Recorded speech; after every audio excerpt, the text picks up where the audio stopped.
moment, the intro to practical shooting, talking about the types of gear you're going to need for your first match. So as far as holsters and a belt is concerned, if you have a gun belt, that's great. I would recommend using it. If you're shooting USPSA, the inner-outer belt system is really fantastic, and you can generally port it over to most holsters. So if you've already got one of those, that's really great. If you don't, it's not a big deal. Any sort of stiff belt, a rigger's belt, heavy leather belt, any classic gun belt, any of that is fine. My first 6 months in USPSA and for years in IDPA, I've just been using a leather gun belt and it was fine over there. USPSA gear is generally a little more expensive, a little higher end, a little gamier than IDPA gear, and that's because a lot of USPSA stages are stand and delivered, and with hit factor scoring, the tenths of seconds really start to matter. So it's all like super high spec, super adjustable, and generally more expensive. In IDPA, you really can get by with what is effectively like bargain basement gear.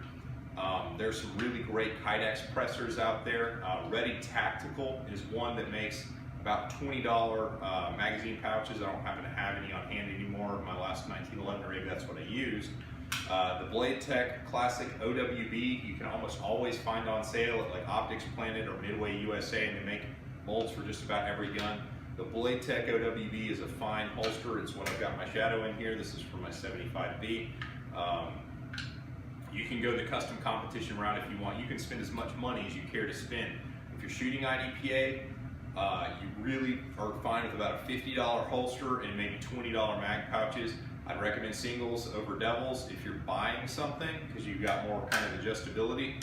But those double pouches are fine too. That said, people turn up their nose at the Phobos line of holsters and mag pouches.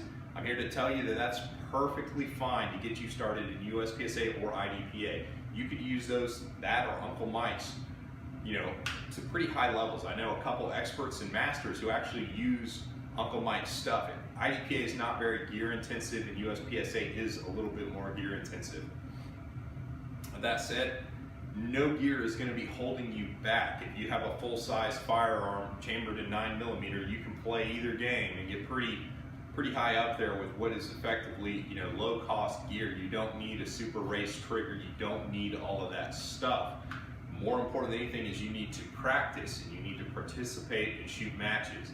Up until you reach a certain point, until you're a competitive sharpshooter in IDPA or maybe a competitive C class in USPSA, at that point maybe start looking at upgrading your gear. But up until that point, it really does not matter as long as it's a hard body holster and a hard body magazine and your gear doesn't fall out of it.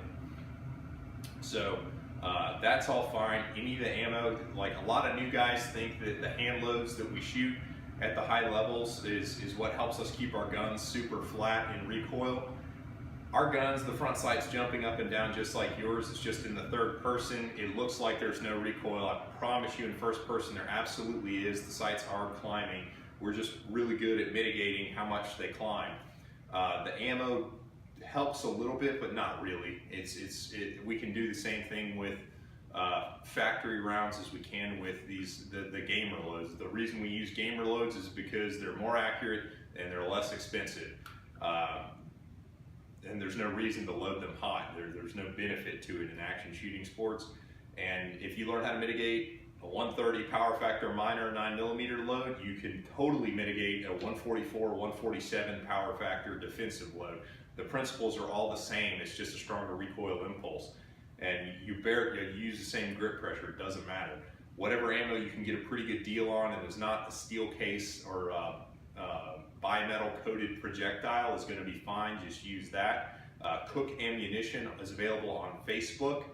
He sells 9mm and 40 Smith & Wesson gamer loads. So if you don't have a reloading press, he has reasonable prices to sell basically the stuff everybody else out there is shooting. He's going to be rolling out some new loads, the first of 2017 that I'm excited about, and this legitimately is the loads that everybody else is shooting out there. The guys have been doing it for a long time. So that's really all you need. You don't need a lot of gear. More important, go out and get the $25 holster and a $20 mag pouch and call it good and just get out and participate. You can go really far with that. It's not going to be the gear holding you back. until you get into some of the higher levels where tenths of seconds really start to matter. I just got to the point where tenths of the seconds is really kind of the difference between my potential and where I am. So I got this fancy gamer belt as a result. Another good thing to get, if you get serious about dry fire, is a shot timer. Take training classes. Those are all good things to do as well. You don't have to do all this stuff before you get out there. You can very much go and figure it out. Everybody's going to be really generous with you and their time. You're going to get more advice than you cared for. And although my only caveat there would be really kind of qualify the source of your advice.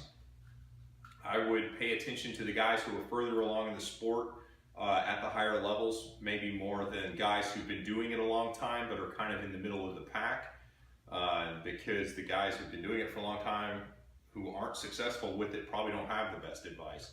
So, you know, everyone's got an opinion, and, you know, gather the information, be grateful for it, and do what makes sense to you.